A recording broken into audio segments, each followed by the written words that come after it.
Signore e signori, buongiorno, la seduta è aperta. Ancora auguri, si spera per un anno di serenità. Invito il deputato segretario a dare lettura del processo verbale della seduta precedente. Grazie. Processo verbale della seduta del 20 dicembre 2024, Presidenza Mulè Lorenzo Fontana. La seduta comincia alle 9.30 con l'approvazione del processo verbale della seduta del 19 dicembre 2024. Il Presidente dà conto delle missioni. Intervengono sull'ordine dei lavori i deputati Giachetti e Casu. Si passa alle dichiarazioni di voto sulla questione di fiducia posta dal Governo.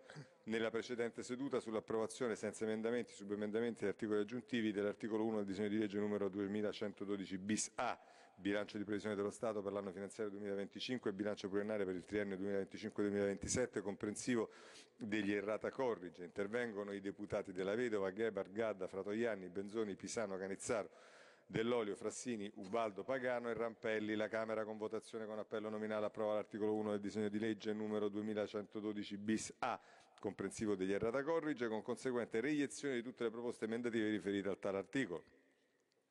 Il Presidente dà conto della lettura con la quale il deputato Enrico Letta annuncia di voler rassegnare le dimissioni dal mandato parlamentare dopo interventi dei deputati Letta, Della Vedova, Righetti, Lupi, Bonelli, Sciulen e Braga. Le dimissioni sono approvate dall'Assemblea con votazione segreta elettronica. Il Presidente, sulla base degli accertamenti della Giunta delle elezioni, proclama conseguentemente deputata subentrante per la 8ª circoscrizione Veneto 2, collegio plurinominale Veneto 2, Rosanna Filippin. Dopo una breve sospensione si riprende l'esame del disegno di legge numero 2112 bis A. L'Assemblea ha respinto le proposte emendative poste in votazione, ha approvati gli articoli da 2 a 21. Si passa allo svolgimento degli ordini del giorno. Il sottosegretario Freni esprime il parere del Governo fino all'ordine del giorno numero 100. La seduta sospesa alle 13.15 è ripresa alle 13.20. Il Presidente dà ulteriore conto delle missioni. Si riprende l'esame del disegno di legge 2112 bis A. L'Assemblea, previe dichiarazioni di voto e respinti i restanti documenti di indirizzo posti in votazione fino al numero 75, approva gli ordini del giorno numero 3, 4, 5, 6, 7 e 8 riformulati. Gli ordini del giorno 5, 17, 18, 20, gli ordini del giorno 21, da 21 a 26 a 33, 35, 36, 37, 39, 44, 52, 56, 57, 60, 61, 62, 64, 50, 69 e 70 riformulati. Dopo una sospensione dalle 15 alle 15.30 l'Assemblea, previe dichiarazioni di voto e respinte restanti documenti di indirizzo posti in votazione fino al numero 100, approva gli ordini del giorno numero 85, 89 e 94 riformulati. Il sottosegretario Freni esprime il parere del Governo sugli ordini del giorno dall'1 al 200. L'Assemblea, previe dichiarazioni di voto, respinti i restanti documenti di indirizzo posti in votazione fino al numero 200, approva gli ordini del giorno numero 102, 108, 117, 119, 132, 133, 138, 148, 150, 152, 153, 156, 157, 162, 164, 165, 167, 168, 169, 170, 175, 177, 182, 195, 196, 197 riformulati. Il sottosegretario Freni esprime il Governo sui restanti ordini del giorno dopo una breve sospensione dell'Assemblea, previe dichiarazioni di voto e respinti i restanti ordini del giorno posti in votazione, approva l'ordine del giorno numero 218 riformulato. Il Presidente avverte che il Governo ha presentato una nota di variazione 2012 bis 1, quindi sospende la seduta per consentire alla Quinta Commissione di esaminarla ai sensi dell'articolo 120,7 del regolamento. La seduta sospesa alle 20, ripresa alle 20.50.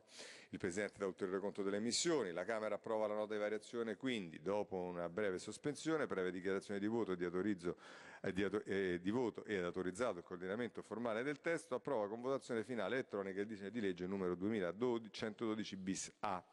Nel corso dell'esame sono intervenuti dopo il voto di fiducia i relatori Comaroli, Lucaselli e Romano per la maggioranza, Guerra e Grimaldi e Bonetti di minoranza, i sottosegretari Freni e Siracusano e i deputati Peluffo del Barba, Gadda, Boschi, Dori, La Carra, Calderone, Ghirra, Carmina, Fenu, Marattin, Malavasi, Evi, Amendola, Borrelli, Lomuti, Mauri, De Maria, Sumaoro, Marino, Bonafè, Alfonso Colucci, D'Alessio, Di Biase, Gianassi, Fratoianni, Serracchiani, Ascani, Vaccari, Andrea Rossi, Penza, Auriemma, Alifano, Scerra, Baldino, Iaria, Cantone, Scutellà, Pellegrini, Raffa, Cappelletti, D'Orso, Scari, Amato, Caso, Tucci, Morfino, Barzotti, Aiello, Quartini, Sportiello, Ferrara, Cherchi, Donno, Dell'Olio, Caramiello, Carotenuto, Enrico, Appendino, Francesco Silvestri, Conte, Steger, Merola, Toni Ricciardi, Porta, Graziano De Bertoldi, Semiani, Boldrini, Manzi, Bonelli, Zanella, Fratoianni, Piccolotti, Grippo, Ruffino, Cuperlo, Romeo, Provenzano, Stumpo, Furfaro, Bacalì, Casu, Ghio, Romano, Barbagallo, Pastorino, Roggiani, Di Sanzo, Prestipino, De Luca, Sarracino, Ferrari, Girelli, Fornaro, Della Vedova, Barelli, Torto, Molinari e Braga. Sono intervenuti sull'ordine dei lavori i deputati Grimaldi e Borrelli, Guerra e Dell'Olio, e per richiamo al regolamento i deputati D'Orso, Francesco Silvestre e Guerra e Dell'Olio. Il Presidente ha reso precisazioni e il deputato Del Donno è stato richiamato all'ordine. Il Presidente, levatosi in piedi con l'Assemblea e i membri del Governo, ricorda con cordoglio le vittime dell'attentato di Madenburgo. L'Assemblea osserva un minuto di silenzio. Intervengono alla fine seduta i deputati Benzoni e Borrelli. La seduta termina alle 23 con la lettura dell'ordine del giorno della seduta del 7 gennaio 2025. Grazie. Se non vi sono osservazioni, il processo verbale si intende approvato. Comunico che ai sensi dell'articolo 46,2 del regolamento i deputati in missione a decorrere dalla seduta odierna sono complessivamente 27, come risulta dall'elenco consultabile presso la Presidenza che sarà pubblicato nell'allegato A al resoconto stenografico della seduta odierna. Il Ministro per i rapporti con il Parlamento, con lettera in data 28 dicembre 2024, ha presentato alla Presidenza, a norma dell'articolo 77 della Costituzione, il seguente disegno di legge già presentato al Senato il 27 dicembre 2024 e trasferito dal Governo alla Camera, che è stato assegnato ai sensi dell'articolo 96 bis, comma 1 del regolamento in sede referente alla 7ª Commissione Cultura. Si tratta della conversione in legge del decreto legge 27 dicembre 2024 numero 201 recante misure urgenti in materia di cultura. Parere delle commissioni prima, seconda, terza, quinta, ottava, nona, undicesima, dodicesima e quattordicesima della Commissione parlamentare per le questioni regionali. Suddetto disegno di legge, ai fini dell'espressione del parere previsto dal comma 1 del predetto articolo 96 bis, è alzato altresì assegnato al Comitato per la legislazione. Il Ministro per i rapporti con il Parlamento, con lettera in data 31 dicembre 2024, ha presentato alla Presidenza il seguente disegno di legge, che è stato assegnato ai sensi dell'articolo 96 bis, comma 1 del regolamento in sede referente alle commissioni quinta, bilancio e ottava, ambiente. Si tratta della conversione in legge del decreto legge 31 dicembre 2024 numero 208 recante misure organizzative urgenti per fronteggiare situazioni di particolare emergenza nonché per l'attuazione del piano nazionale di ripresa e resilienza. È atteso il parere delle commissioni prima, seconda, settima, nona, decima, undicesima, dodicesima, quattordicesima e della Commissione parlamentare per le questioni regionali. Il suddetto disegno di legge, ai fini dell'espressione del parere previsto dal comma 1 del predetto articolo 96 bis, è stato altresì assegnato al Comitato per la legislazione. Passiamo agli interventi di fine seduta. Ha chiesto di intervenire la deputata Cavandoli, ne ha facoltà.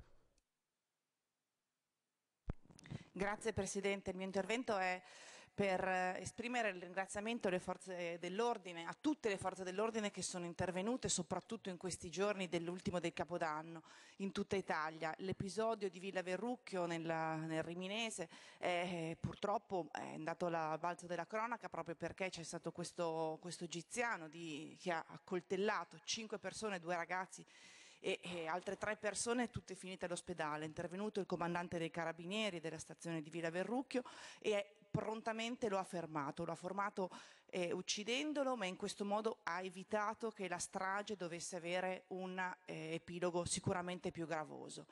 Del resto non è l'unico intervento in cui le forze dell'ordine in Italia hanno avuto un ruolo determinante. Anche nella mia città, a Parma, nel bar Farnese della centralissima via Pisacane, un giovane, un ragazzo nigeriano di 23-25 anni, con un coltello si è recato in questo bar la serata di Capodanno, tentando di rapinare, in evidente stato di alterazione psicofisica, e ha distrutto il locale. La mia solidarietà ovviamente ai proprietari.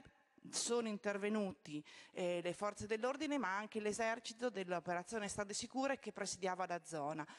Credo che anche in quest'anno l'intervento delle forze dell'ordine debba essere assolutamente necessario e va rafforzato con nuovi strumenti per prevenire episodi più gravosi, anche alla luce degli attentati che si sono ahimè verificati negli Stati Uniti e per i quali chiaramente dichiaro la solidarietà del gruppo Lega. Grazie onorevole Cavandoli. Do lettura dell'ordine del giorno della seduta di martedì 7 gennaio 2025 alle ore 15, la discussione generale dei disegni di legge di ratifica, Convenzione tra il Governo della Repubblica Italiana e lo Stato di Libia per evitare le doppie imposizioni in materia di imposte sul reddito e per prevenire le evasioni fiscali fatta a Roma il 10 giugno 2009. Accordo tra la Repubblica Italiana e la Repubblica di Albania in materia di sicurezza sociale fatto a Roma il 6 febbraio 2024. Trattato sul trasferimento delle persone condannate tra il Governo della Repubblica Italiana e il Governo degli Emirati Arabi Uniti. Convenzione tra il Governo della Repubblica Italiana e il Governo della Repubblica Francese relativa alla manutenzione ordinaria e all'esercizio del tratto situato in territorio francese sulla linea ferroviaria Cuneo-Bray-Ventimiglia fatta a Milano il 12 aprile 2024, nonché norme di coordinamento con l'ordinamento interno.